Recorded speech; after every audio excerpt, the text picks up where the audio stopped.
श्री हरि का पाषाण बनना। भगवान श्री हरि बोले, मैं भी तुम्हारे साप से पाषाण बनकर भारतवर्ष में गंडकी नदी के तट के समीप निवास करूंगा। वहां रहने वाले करोड़ों कीट अपने तीक्ष्ण दांत रूपी श्रेष्ठ आयुधों से काट काट कर उस शिला के गड्ढे में मेरे चक्र का चिन्ह बनाएंगे, जिसमें एक द्वार का चिन्ह होगा, 4 चक्र होंगे, और जो वनमाला से विभूषित होगा वह नवीन मेघ समान वर्ण वाला पाषाण लक्ष्मी नारायण नाम से प्रसिद्ध होगा, जिसमें एक द्वार का चिन्ह तथा 4 चक्र के चिन्ह होंगे। किंतु जो वनमाला की रेखा से रहित होगा उस नवीन मेघ के समान श्याम वर्ण वाले पाषाण को लक्ष्मी जनार्दन नाम वाला समझना चाहिए। 2 द्वार तथा 4 चक्र से युक्त गाय के खुर से सुशोभित तथा वनमाला से रहित पाषाण को रघुनाथ नाम से जानना चाहिए, जिसमें बहुत सूक्ष्म 2 चक्र के चिन्ह हों और वनमाला की रेखा न हो। उस नवीन मेघ के सदृश वर्ण वाले पाषाण को भगवान वामन नाम से मानना चाहिए, जिस पाषाण में अत्यंत सूक्ष्म आकार के 2 चक्र हों तथा जो वनमाला से सुशोभित हो। गृहस्थों को सदा श्री प्रदान करने वाले उस पाषाण को भगवान श्रीधर का ही स्वरूप समझना चाहिए। स्थूल गोलाकार वनमाला से रहित तथा अत्यंत स्पष्ट 2 चक्रों से अंकित पाषाण को भगवान का दामोदर नाम वाला स्वरूप जानना चाहिए, जो मध्य गोलाई के आकार वाला हो, जिसमें 2 चक्र बने हों, जिस पर बाण तथा तरकस का चिन्ह अंकित हो और जिसके ऊपर बाण से कट जाने का चिन्ह हो। उस पाषाण को रण में शोभा पाने वाले भगवान राम का विग्रह समझना चाहिए। मध्यम आकार वाले 7 चक्रों के चिन्हों से अंकित छत्र तथा आभूषणों से अलंकृत पाषाण को भगवान राजराजेश्वर समझना चाहिए। वह पाषाण मनुष्यों को विपुल राज संपदा प्रदान करने वाला है। जो पाषाण स्थूल हो, 14 चक्रों से सुशोभित तथा नवीन मेघ सदृश प्रभा वाला हो, उस धर्म अर्थ काम मोक्ष इन 4 प्रकार के फल प्रदान करने वाले पाषाण को भगवान अनंत का स्वरूप जानना चाहिए। जो चक्र के आकार वाला हो, जिसमें 2 चक्र श्री और गोखुर के चिन्ह सुशोभित हों, ऐसे मध्यम तथा नवीन मेघ के समान वर्ण वाले पाषाण को भगवान मधुसूदन का विग्रह समझना चाहिए।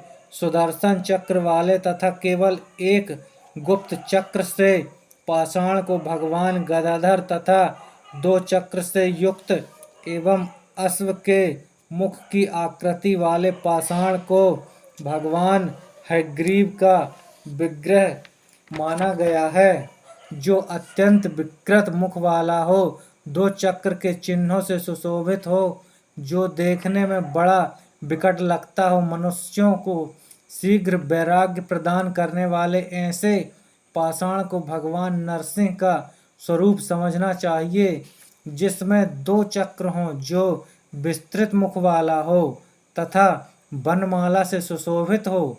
गृहस्थों को सुख प्रदान करने वाले ऐसे पाषाण को लक्ष्मी नरसिंह का स्वरूप समझना चाहिए, जिसके द्वार देश में 2 चक्र तथा श्री का चिन्ह स्पष्ट रूप से अंकित हो। समस्त कामनाओं का फल प्रदान करने वाले उस पाषाण को वासुदेव का विग्रह जानना चाहिए, जो सूक्ष्म चक्र के चिन्ह से युक्त हो, नवीन मेघ के समान श्याम वर्ण का हो और जिसके मुख पर बहुत से छोटे छोटे छिद्र विद्यमान हो। गृहस्थों को सुख प्रदान करने वाले उस पाषाण को प्रद्युम्न का स्वरूप जानना चाहिए, जिसमें परस्पर सटे हुए 2 चक्रों के चिन्ह विद्यमान हों तथा जिसका पृष्ठभाग विशाल हो।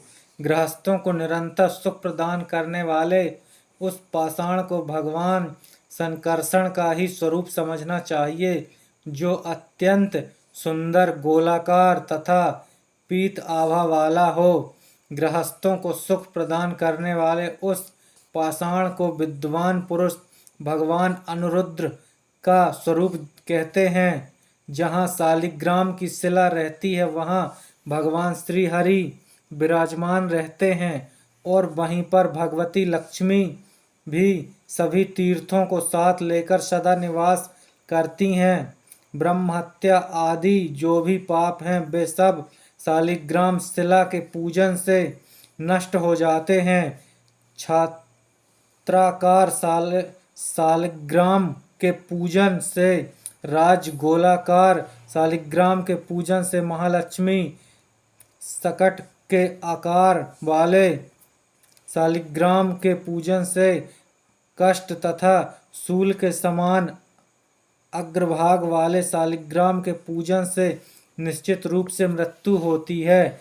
विकृत मुख वाले शालिग्राम से दरिद्रता, पिंगल वर्ण वाले हानि, खंडित चक्र वाले व्याधि तथा विदीर्ण शालिग्राम से निश्चित ही मरण होता है। व्रत, स्नान, प्रतिष्ठा, श्राद्ध तथा देव पूजन आदि जो भी कर्म शालिग्राम की सन्निधि में किया जाता है वह प्रशस्त माना जाता है, और वह कर्ता मानो सभी तीर्थों में स्नान कर चुका और सभी यज्ञों में दीक्षित हो गया।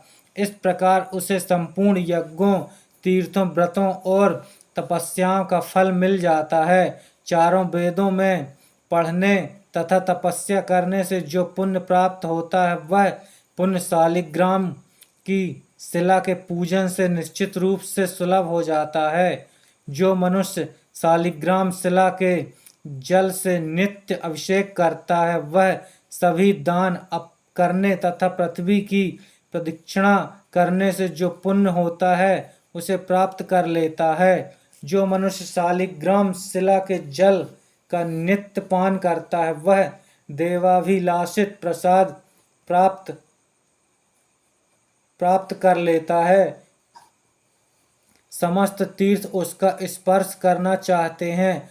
वह जन्म मुक्त तथा परम पवित्र मनुष्य अंत में भगवान श्री हरि के लोक चला जाता है। वहाँ पर वह भगवान श्री हरि के साथ असंख्य प्राकृतिक प्रलय पर्यंत रहता है। वह यहाँ भगवान का दास्य भाव प्राप्त कर लेता है और उनके सेवा कार्य में नियुक्त हो जाता है।